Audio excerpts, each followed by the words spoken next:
Hi ಎಲ್ರಿಗೂ ನಮಸ್ತೆ. Welcome back to Shruti's kitchen and life YouTube channel. ನಾವಿವತ್ತು ಸಂಜೆ ಸ್ನ್ಯಾಕ್ಸಿಗೆ 1 ಕಪ್ ರವೆ ಇದ್ದರೆ ಸಾಕು, ಈ ಸ್ನ್ಯಾಕ್ಸ್ ರೆಸಿಪೀಸ್ನ ರೆಡಿ ಮಾಡ್ಬೋದು. ತುಂಬ ಕ್ರಿಸ್ಪಿಯಾಗಿರುತ್ತೆ ಮತ್ತು ಟೇಸ್ಟಿಯಾಗಿರುತ್ತೆ, ಈಸಿಯಾಗಿ ಕ್ವಿಕ್ಕಾಗಿ ಮಾಡಬಹುದಾಗಿರುತ್ತೆ. ಇದು ಮಕ್ಕಳಿಗೆ ಕುರ್ಕುರೆ ಅಂತ ಕೊಟ್ಟರು ತುಂಬ ಇಷ್ಟಪಟ್ಟು ತಿಂತಾರೆ. ಸೊ ಹೇಗೆ ಮಾಡೋದು ಅಂತೇಳಿ ನೋಡೋಣ. ಅದಕ್ಕೆ 1 ಕಪ್ ಸೂಜಿ ರವೆ ಅಥವಾ ಸಣ್ಣ ರವೆನ ತೊಗೊಂಡಿದ್ದೀನಿ. ಚಿರೋಟಿ ರವೆ ಬೇಕಾದರೂ ತೊಗೋಬೋದು. ಅರ್ಧ ಟೇಬಲ್ ಸ್ಪೂನ್ ಖಾರದ ಪುಡಿ, 1/4 ಟೇಬಲ್ ಸ್ಪೂನ್ ಉಪ್ಪು ಮತ್ತು ಸ್ವಲ್ಪ ಜೀರಿಗೆ ಮತ್ತು ಮೆಣಸನ್ನ ಜಜ್ಜಿಬಿಟ್ಟು ಪುಡಿ ಮಾಡಿ ಹಾಕಿದ್ದೀನಿ. ಇಷ್ಟನ್ನು ಸೇರಿಸಿ ಸ್ವಲ್ಪ ನೀರನ್ನು ಹಾಕ್ಕೊಂಡು ಚೆನ್ನಾಗಿ ಮಿಕ್ಸ್ ಮಾಡ್ಕೊಳ್ಳೋಣ.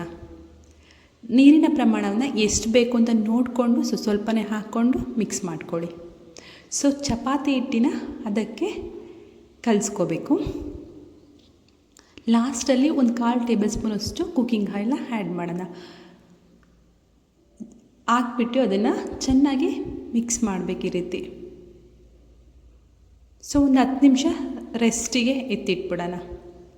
10 ನಿಮಿಷ ಆದ ನಂತರ ಈ ರೀತಿ ಇರುತ್ತೆ ನೋಡಿ, ರವೆ ಎಲ್ಲ ಚೆನ್ನಾಗಿ ಹರಡ್ಕೊಂಡಿರುತ್ತೆ.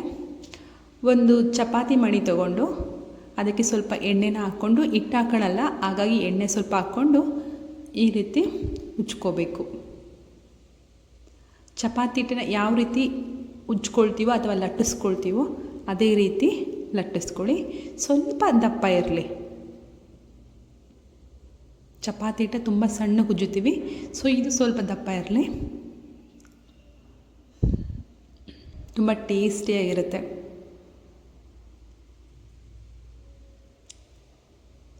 ಚಪಾತಿ ಥರ ಉಜ್ಕೊಂಡ ನಂತರ ಒಂದು ಚಾಕು ತೊಗೊಂಡು ಈ ರೀತಿ ಕಟ್ ಮಾಡ್ಕೊತ ಬರ್ರಿ.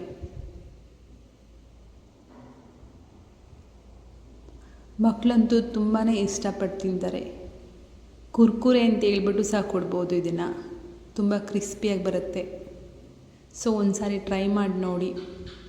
ಈ ಥರ ಡೈಮಂಡ್ ಶೇಪಲ್ಲಿ ಕಟ್ ಮಾಡ್ಕೊಳ್ತಾ ಇದ್ದೀನಿ. ನಿಮ್ಗೆ ಯಾವ ಶೇಪ್ ಬೇಕೋ ಆ ಶೇಪಲ್ಲಿ ಕಟ್ ಮಾಡ್ಕೊಳ್ರಿ. ಸ್ಕ್ವೇರ್ ಶೇಪ್ ಬೇಕಂದರೆ ಸ್ಕ್ವೇರ್ ಶೇಪಲ್ಲಿ ಕಟ್ ಮಾಡ್ಕೊಳ್ರಿ. ರೌಂಡ್ ಶೇಪ್ ಬೇಕಂದರೆ ರೌಂಡ್ ಶೇಪಲ್ಲಿ ಕಟ್ ಮಾಡ್ಕೊಳ್ಳಿ. ಅವು ತೆಕ್ಕೋಬೇಕಾದ್ರೆ ಹುಷಾರಾಗಿ ತೆಕ್ಕೊಳ್ಳಿ, ಅಂದರೆ ತುಂಬ ಚೆನ್ನಾಗಿರುತ್ತೆ. ನೋಡಿರಿ, ಈ ರೀತಿ ಬರಬೇಕು. ರವೆಲ್ ಮಾಡೋದ್ರಿಂದ ಡಯೆಟ್ಟು ಮಾಡೋರು ಸಮೇತ ತಿನ್ಬೋದು. ಜಾಸ್ತಿ ಏನು ಎಣ್ಣೆ ಇಟ್ಕೊಳ್ಳೋದಿಲ್ಲ. ಇದು ತುಂಬ ಹೆಲ್ದಿಯಾಗೂ ಸಹ ಇರುತ್ತೆ. ಈ ರೀತಿ ಅಷ್ಟು ಕ್ಯೂಬ್ಸ್ನೆಲ್ಲ ತೆಕ್ಕೊಂಡ ನಂತರ ಒಂದು ತವಾ ಇಟ್ಟು ಅದಕ್ಕೆ ಕುಕ್ಕಿಂಗ್ ಆಯಿಲ್ ಸೇರಿಸಿ. ಕುಕ್ಕಿಂಗ್ ಆಯಿಲ್ ಬಿಸಿಯಾದ ನಂತರ ಒಂದೊಂದಾಗಿ ಹಾಕ್ತಾ ಬನ್ನಿ.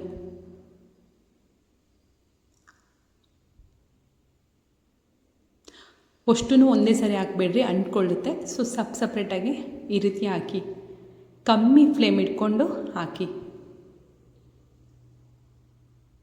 ಸೊ ನೋಡಿ ಎಷ್ಟು ಚೆನ್ನಾಗಿ ಬರ್ತಾ ಇದೆ.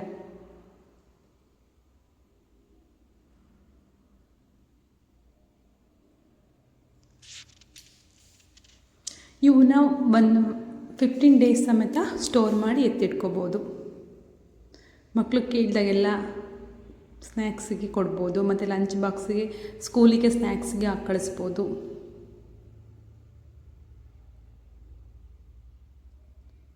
ತುಂಬ ಚೆನ್ನಾಗಿ ಬಂದಿದ್ದಾವೆ. ನೋಡಿ ಎಷ್ಟು ಚೆನ್ನಾಗಿದೆ, ಸೂಪರಾಗಿ ಬಂದಿದೆ. ನಾನು ಟಿಶ್ಯೂ ಪೇಪರ್ ಮೇಲೆ ಹಾಕ್ತಾಯಿದ್ದೀನಿ ನೋಡಿ, ಅಷ್ಟು ಎಣ್ಣೆನೂ ಬಿಟ್ಕೊಂಡಿಲ್ಲ.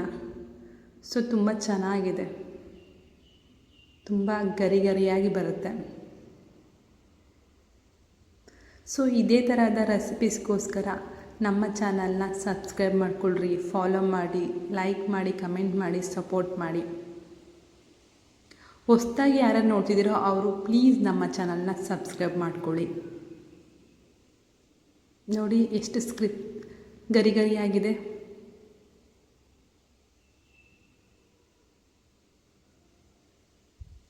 ಟೇಸ್ಟ್ ಅಂತೂ ತುಂಬ ಚೆನ್ನಾಗಿದೆ. ಈಸಿಯಾಗಿ ಕ್ವಿಕ್ಕಾಗಿ ಜಸ್ಟ್ 10 ನಿಮಿಷದಲ್ಲಿ ರೆಡಿ ಮಾಡ್ಬೋದು.